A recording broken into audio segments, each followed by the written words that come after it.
الحمد لله رب العالمين والصلاة والسلام على سيد الأنبياء والمرسلين نبينا محمد وعلى آله وأصحابه أجمعين أما بعد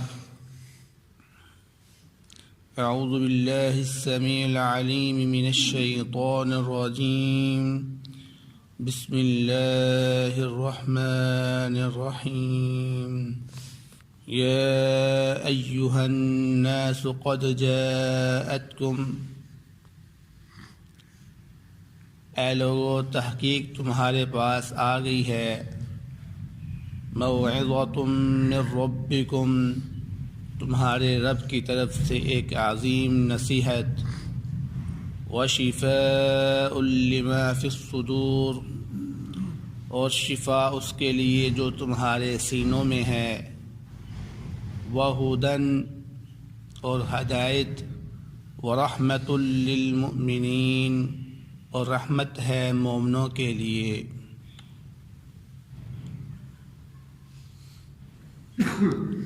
سورۃ یونس آیت نمبر 57 آپ کے سامنے تلاوت کی گئی ہے۔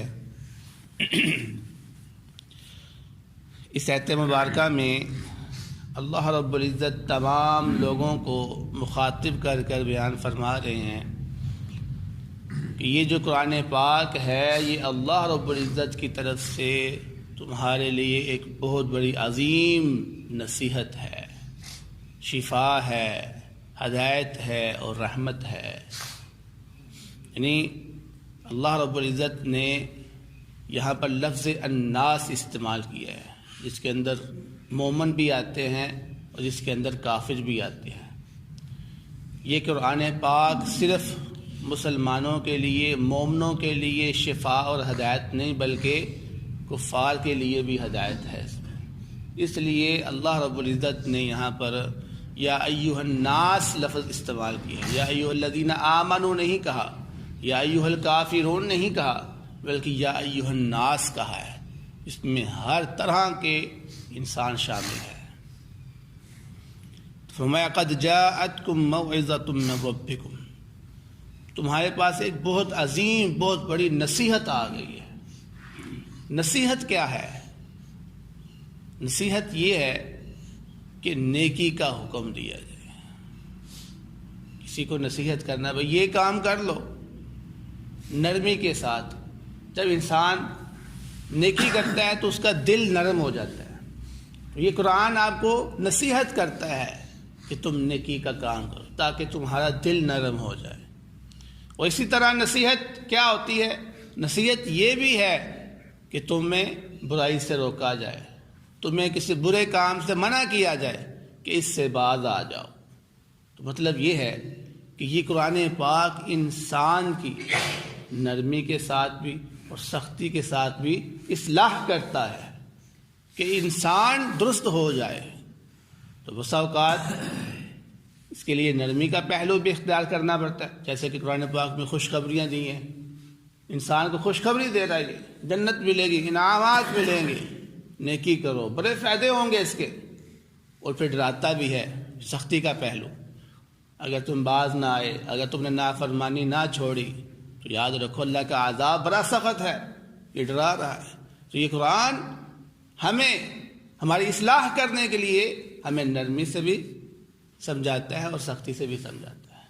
اس لیے فرمایا یہ بہت عظیم نصیحت ہے یہ قرآن پاک، چھوٹی بات نہیں ہے، یہ بہت بڑا اس کا صفت ہے اس قرآن پاک کی کہ یہ موعظہ تم ہے، اور ہے بھی کس کی طرف سے؟ من ربکم، تمہارے رب کی طرف سے، یعنی کسی انسان کی بات نہیں ہے، ایون کسی نبی کی بات نہیں، بات ہے تو کس کی؟ اللہ رب العزت کی جو خالق ہے، جس نے تمہیں پیدا کیا ہے۔ فرمایا وشفاء لما فی الصدور، اور یہ شفا بھی ہے۔ قرآن پاک کی دوسری صفت یہاں پر بیان کی جا رہی ہے، یہ شفا بھی ہے اس کے لیے جو تمہارے سینوں میں ہے۔ تمہارے سینوں میں کیا ہے؟ کفر، نفاق، حسد، بغض، جو کچھ بھی بیماریاں ہیں جس کو روحانی بیماریاں کہتے ہیں، ان تمام روحانی بیماریوں کے لیے یہ شفا ہے۔ اب بعض لوگوں نے یہاں پر اس سے مراد جسمانی بیماریاں بھی مراد لی ہیں کہ یہ جسمانی بیماریوں کے لیے بھی شفا ہے. جیسا کہ ابو سعید خدری رضی اللہ تعالیٰ عنہ بیان کرتے ہیں کہ انہوں نے ایک شخص کو سورہ فاتحہ پڑھ کے دم کیا، جس کو سانپ نے یا کسی موذی جانور نے ڈھنس لیا ہوا تھا. تو سورہ فاتحہ کے جب اس پہ دم کیا گیا تو اللہ رب العزت نے اس کو شفا دے دی.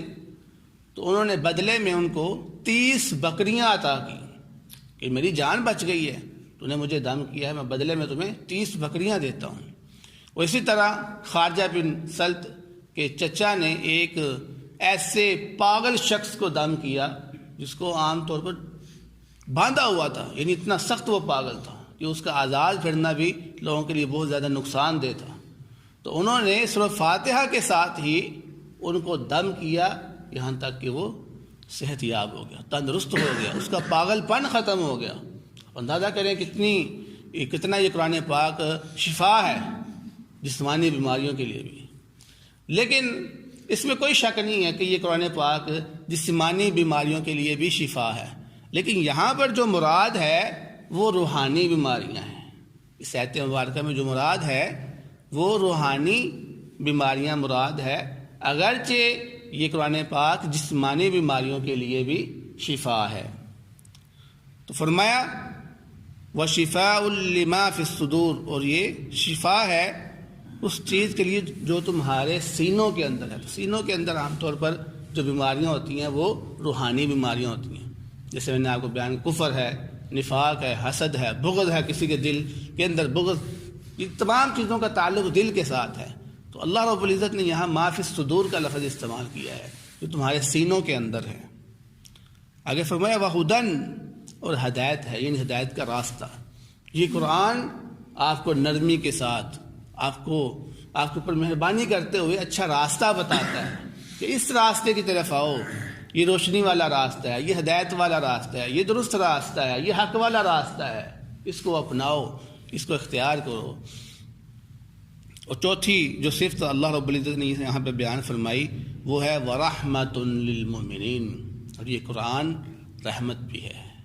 یعنی جب انسان کا دل نرم ہو جاتا ہے، جب انسان کا دل بیماریوں سے پاک اور صاف ہو جاتا ہے، پھر وہ راستے پر چلنا شروع ہو جاتا ہے، اس قرآن پاک کو پڑھنا شروع ہو جاتا ہے، تو پھر اللہ رب العزت اس کے اوپر اپنی رحمتیں نازل کرتا ہے. پھر رحمتوں کی بارش اس کے اوپر نچھاور ہونا شروع ہو جاتی ہے. تو یہ دیکھو اللہ رب العزت نے کتنے پیارے انداز میں انسان کو سمجھایا ہے. اور یہ یہاں پر جو 4 صفتیں اللہ رب العزت نے ذکر کی ہے نا، اس کا بڑا ہی خوبصورت ربط بنتا ہے. سب سے پہلے اللہ تعالیٰ نے کیا بیان کیا؟ موعظہ، نصیحت، پھر اس کے بعد شفا، نمبر 3 پہ ہدایت، اور نمبر 4 پر یہ رحمت ہے. اس کی مثال آپ ایک دوسری طرح بھی سمجھ سکتے ہیں کہ عام طور پر جو انسان گناہ گار ہوتا ہے اس کا دل جو ہے نا بڑا سخت ہوتا ہے. جو کافر ہوتا ہے یا مسلمان ہے تو گناہ گار ہے بہت زیادہ، تو وہ گناہ گار کیسے ہوتا ہے؟ اس لیے ہوتا ہے کہ اس کا دل بڑا سخت ہے، دل نرم نہیں ہے. جب دل سخت ہوتا ہے تو وہ گناہوں کی وجہ سے دل سخت ہوتا ہے، انسان گناہ پہ گناہ کیے جا رہے ہیں. اب اس کی اصلاح کس طرح کی جائے؟ ایک شخص کہتا ہے کہ میرا دل بڑا سخت ہے اور میں ٹھیک ہونا چاہتا ہوں، اس کا علاج کس طرح کیا جائے؟ تو اس کا علاج اللہ رب العزت نے یہاں پہ بیان کیا ہے. سب سے پہلے اس کی نصیحت کی جائے، نرمی کے ساتھ، سختی کے ساتھ. جس طرح ایک زمین ہوتی ہے، زمین سخت زمین ہوتی ہے، اس کے اوپر جتنا مرضی آپ پانی ڈال لینا یا بارش کا پانی برسے، اس کا فائدہ نہیں ہوتا، کیونکہ سخت زمین ہے، پانی گرتا ہے بہہ جاتا ہے، اس کے اندر جذب نہیں ہوتا. تو جب زمین سے فائدہ حاصل کرنا ہو تو زمین کو نرم کرنا پڑتا ہے تاکہ اس کے اندر سے ہمیں فائدہ حاصل ہو، ثمرات نکلے، پودے نکلے. اس کے اندر سے پودا لگانا ہو تو نرم کرنا پڑتا ہے، سختی پہ نہیں ہوتا کوئی بھی چیز، تو زمین کو نرم کرنا پڑتا ہے. تو اللہ رب العزت یہاں نصیحت کے ذریعے سے انسانوں کے دلوں کو نرم کرتا ہے پہلے. تو جب انسان کا دل نرم ہو جاتا ہے تو اس کے بعد پھر اس زمین کے اندر جو بھی کچرا ہوتا ہے وہ انسان نکالتا ہے. تو جب انسان کا دل نرم ہو جاتا ہے پھر انسان کا علاج ہو رہا ہے، دوائی دی جا رہی ہے. جیسے انسان کا معدہ اگر خراب ہو نا تو سب سے پہلے انسان کے معدے کو ٹھیک کیا جاتا ہے. تاکہ اس کی باقی جو بیماریاں نا وہ اس کے ذریعے ٹھیک ہو. تو یہی انسان کا جو دل ہے یہ مین پوائنٹ ہے. اللہ رب العزت نے اس کو نرم کیا پہلے، پھر اس کو شفا دی، اس کو بیماریاں اس کے اندر سے نکالی. کیوں؟ تاکہ یہ راہ حق پہ چل سکے. تو جب انسان کے دل سے بیماریاں نکلی، جب انسان کا معدہ جیسے ٹھیک ہو گیا، اب وہ خوراک کھاتا ہے تو وہ کیا کرتا ہے، اس پہ اثر انداز ہوتا ہے، وہ اچھی صحت حاصل کرتا ہے، پھر کیا کرتا ہے، وہ خوشی مناتا ہے. تو یہی صاحب ہے، اللہ رب العزت نے جب اس کے دل سے بیماریاں نکال دی تو اس کو ہدایت کی راستہ دے دیا. جب ہدایت کا راستہ مل گیا پھر اس کے لیے خوشیاں ہی خوشیاں، رحمت ہی رحمت اس کے اوپر آنا شروع ہو گئی. تو یہ بڑا پیارا اللہ رب العزت نے ربط یہاں پر بیان کیا چاروں چیزوں کا. آگے اللہ رب العزت نے فرمایا قل بفضل اللہ وبرحمتہ، اللہ رب العزت کے فضل کے ساتھ اور اس کی رحمت کے ساتھ. یہاں فضل سے مراد کیا ہے اور رحمت سے مراد کیا ہے؟ قرآن پاک بھی ہو سکتا ہے، اس سے مراد دین بھی ہو سکتا ہے، اس سے مراد محمد صلی اللہ علیہ وسلم بھی ہے، اور اس سے مراد دنیا اور آخرت کی تمام جو نعمتیں ہیں وہ بھی مراد ہو سکتی ہیں. تو اللہ رب العزت فرما رہے ہیں قل بفضل اللہ وبرحمتہ فبذلک فلیفرحوا، تم ان چیزوں کے ساتھ ہی خوش منایا کرو، خوش ہوا کرو. ان چیزوں کے ساتھ، اس قرآن پاک کے ساتھ، اپنے دین کے ساتھ خوش ہو جاؤ، کیونکہ یہ اللہ رب العزت کی طرف سے بڑی رحمت ہے، یہ اس کا فضل ہے یہ. اور یہ جو اللہ رب العزت کی طرف سے یہ قرآن پاک ہے نا، یہ ایسا فضل ہے جو دائمی ہے. انسان بس کا دنیاوی چیزوں سے خوش ہوتا ہے، لیکن دنیاوی جو چیزیں ہیں وہ دائمی نہیں ہیں. خوشی آئی چلے گئی، مال آیا چلا گیا، لیکن یہ ایک ایسی چیز ہے کہ جو دائمی ہے، جانے والی نہیں ہے، فنا ہونے والی نہیں ہے.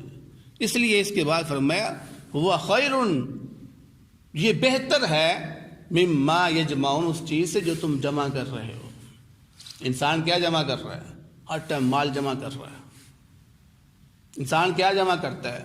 شہرت، میری جو ہے نا عزت ہو، میری جاہ جلال ہو میرا، ٹھیک، اپنی شہوت کو جمع کرتا ہے. تو یہ جتنی بھی چیزیں ہیں، مال، دولت، انسان کی اولاد، انسان کی شہوت، انسان کی جوانی جس کو بڑا خوش ہوتا ہے دیکھ کر، یہ ساری کی ساری چیزیں فنا ہونے والی ہیں، کوئی باقی نہیں رہے گا.